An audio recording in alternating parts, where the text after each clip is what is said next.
నీ నరుడుని కాను, నేను పురుగును. ఎందుకంటే ఇక నరులు అని పిలువపడ్డాం. అదే ఇంకో చోట ఉంటుందండి, అగ్ని ఆరదు పురుగు చావదు.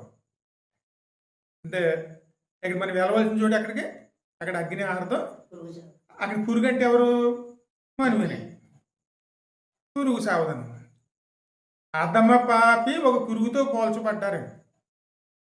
ఇక్కడ వేసి ఎంతవరకు తగ్గించుకున్నారు ఆయన? ఒక పాపి, అధమ పాపి, అంతకన్నా ఘోరమైన పాపులు ఉంటారండి. ఆ స్థాయికి తను తాను తగ్గించుకుని ఆయన పరిశుద్ధతను ఇవ్వటానికి, ఆ స్థాయిలో ఉన్న వారి పాపాన్ని తాను మోయటానికి అని సిద్ధపడి లోకానికి వచ్చారండి.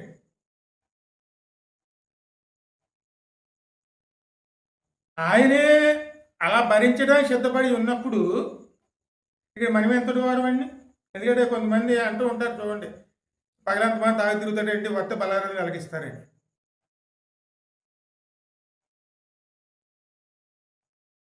ఇక్కడ ఇవ్వాలా వద్దా?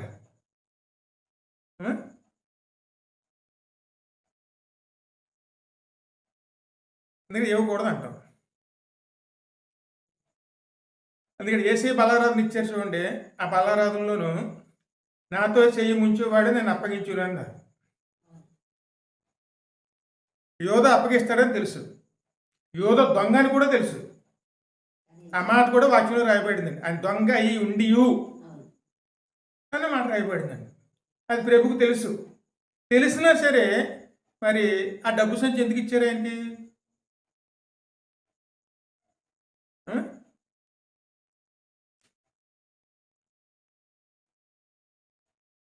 ఇక్కడ మనం గమనించబోయేది ఏమిటంటే, తీర్పు తీర్చడానికి రాలేదు ఆయన, రక్షించడానికి మాత్రం వచ్చారు.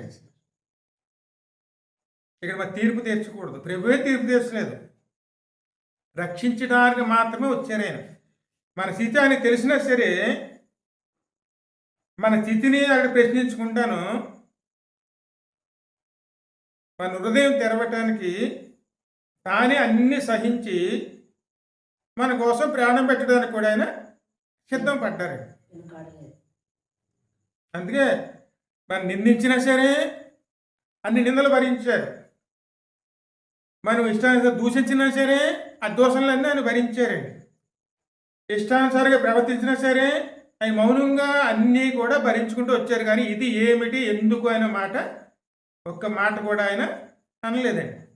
ఇవన్నీ కారణం ఏమిటి? ఆయన అప్పగిస్తాడని తెలుసు. మరి ఆయనకు బలారాధన ఇస్తున్నప్పుడు కూడా ఆయన అన్నారండి, ఇప్పుడు మీలో ఒకడు నన్ను అప్పగించబోతున్నాడు, అది ఇప్పుడు ఈ బలారాధన తీసుకున్న వాడే, పాల్గొని తీసుకున్న వాడే అని చెప్పారు. నేనా అంటే కనుక యోధ అంటాడు చూడండి, నేనా ప్రభా అన్నప్పుడు నువ్వు అన్నట్టే అంటాడు. అయినా సరే ఆయన బలారాధన ఇచ్చారు లేదా? మరి ఆయనే ఇస్తే మనం ఇవ్వద్దంటారు, మనం ఎవరు అండి?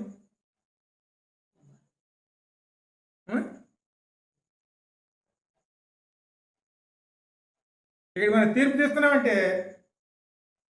ఇవ్వద్దు అని చెప్పి మనం అంటే మనం తీర్పు తీర్చున్న పరిస్థితిలో వచ్చామండి. దేవుడే తీర్పు తీర్చరు, ఆయనే తీర్పు తీర్చలేనప్పుడు మనం తీర్పు తీర్చడానికి మనం ఎవరు? అందుకే ఎప్పుడు కూడాను తీర్పులు తీర్చడానికి మనం ఎప్పుడు కూడా మనం ఆలోచన చేయకూడదండి. దేవుడు మనం తీర్పు తీర్చలేదు. మనం ఏ స్థితిలో అయినా సరే మనం చేర్చుకోవడానికి చేతులు చాపారు, కానీ నీవు నేరస్తుడువు అని ఒక మాట అనటానికి కూడా ఆయన ఏనాడు కూడా సిద్ధపడలేదండి. అందుకే ఇద్దరు దొంగలు చూడండి, ఇద్దరు ఏం మాట్లాడారు అక్కడ? దేవుని కుమారుడు అయితే నిన్ను నీవు రక్షించుకుని మమ్మల్ని రక్షించు అని ఇష్టానుసారంగా మాట్లాడారు. అక్కడ ఒక దొంగ మారుమోసు పొందుకుని నువ్వు వెళుతున్నప్పుడు నన్ను కూడా జ్ఞాపకం చేసుకో అన్నాడు. మరి ఇద్దరు నిందించినప్పుడు ఆయన ఒక మాట పలికారా? కానీ తన్ని ఆశ్రయించినప్పుడు నీవు రాజ్యానికి వెళ్ళినప్పుడు నన్ను జ్ఞాపకం చేసుకో అన్న మాటకి వెంటనే సమాధానం ఇచ్చారండి. అంటే వ్యతిరేకంగా మాట్లాడినప్పుడేమో సమాధానం ఇవ్వలేదు, తను ఆశ్రయించినప్పుడు సమాధానం ఇచ్చారు. మరి ఆయన ఏ మనసు అది?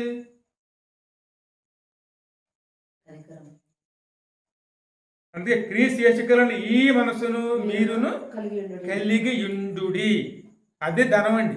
అటువంటి గుణం కలిగివారు కాబట్టి ఆయన పరిశుద్ధుడు. ఆ పరిశుద్ధతని మనువు పొందుకోవటానికి ఆయన ఇచ్చిన మాదిరిని మనం ఎప్పుడు కూడా మర్చిపోకూడదు. ఇది ఒక మనకు మాదిరి అనమాట. ఈ లోపల మనం ఉన్నప్పుడు మనం ప్రభు ఎలాగైతే మనల్ని చూసారో మనము కూడా ఇతరులను చూసే మనసు కలిగిన వారునే ఉండాలి. అంతేగాని నేరస్తులుగా చూడకూడదండి. అలా చూసామనుకోండి మరి ఆ చిత్తాన్ని మనం ఏం చేసినట్టు అవుతుంది? ఆయన తీర్పు తీర్చడానికి ఆయన రాత్రిగా ఎప్పుడు మన దృష్టి ఎలా ఉండాలి? ఆయన ఎలా నడుచుకున్నారో అలా నడుచుకోవడానికి మనం ప్రయాసపడేవారు ఉండాలి. ఇంకా మనం ముందుకెళ్తే చూడండి, కీర్తన 69 కీర్తన 7 నుంచి చూడండి.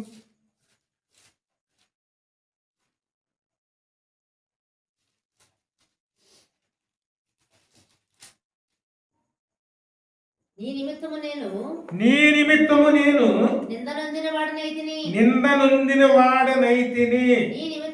నీ నిమిత్తము సిగ్గు నా ముఖమును కప్పెను. నా సహోదరులకు నేను అన్యుడనైతిని. నా తల్లి కుమారులకు పరుడనైతిని. ఇప్పుడు సిలువ వేసింది ఎవరు? దేవుని ఎరగని బిడ్డలా, దేవుని ఎరిగిన బిడ్డలా?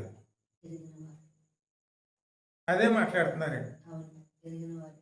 ఇప్పుడు కూడా చూడండి, మనకి దేవుడు ఏమిటో తెలియని వారి కింద మనం మౌనంగా మనం ఆయన పక్కన పెట్టేసి మన పనులు మనం చేసుకుంటూ ఉంటామండి. ఇప్పుడు కూడా మనం అంటే ఈ పూట ఎవరిది? ఇప్పుడు ఈ యొక్క సమయం ఎవరిది? దేవుని. అంటే ఉపవాసం ఉండి దేవుని సన్నిధిలో మనం ఖచ్చితంగా సిలువ జ్ఞానం చేసుకుని దేవుని ఆశ్రయించాలి. కానీ మనం దేవుని ఎరగని వారిగా మనం ఏం చేస్తాం? ఆయన ఎవడో మాకు తెలియని వారి కింద మనం పట్టించుకోండి. మరి మనకే అన్యులకి అక్కడ వ్యత్యాసం ఏమైనా ఉందా? ఆయన దేవునికి తెలియదు కాబట్టి వాళ్ళు పట్టించుకొని జ్ఞానం చేయరు. మనకు తెలుసు కానీ మనం ఏం చేస్తున్నాం?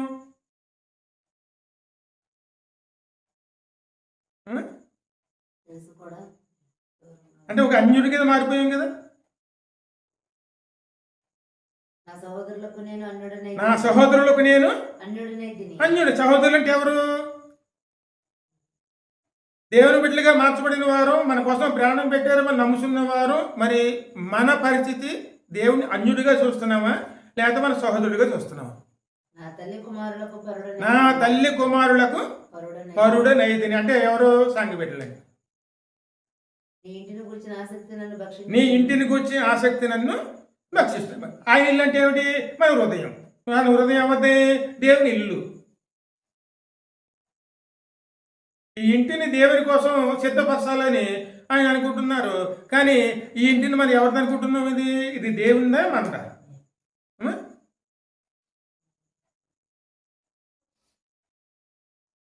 ఇదే మనం వాస్తవాన్ని గ్రహించుకునేవారు ఇదే. అది సిలువ జ్ఞానం అంటే ఇదేనండి. మన స్థితి మేము గమనించుకున్నాం అనుకోండి, ఎక్కడ జాగ్రత్త పడాలో అక్కడ జాగ్రత్త పడేవారు ఉండాలి. ఎందుకంటే ఎన్ని కూడా కడవరి రోజులే. దేవునికి మనలో స్థానం లేకపోతే పరలోకంలో మనకు స్థానం ఉంటుందండి. ఇది ఎంత మాత్రమో మనకు జరగదండి. ఇక్కడ మన దేవుని స్థానం ఇస్తే ఆయన ఉన్న చోటు దేవుడు మనకు స్థానం ఇస్తారు. ఎందుకంటే దేవాలయం అంటే క్రీస్తే. ఇక్కడ మన హృదయమైన దేవాలయంలో ప్రభువుకి స్థానం లేకపోతే మరి ప్రభు ఉండే దేవాలయంలో మనకు స్థానం ఎలాగిస్తారు?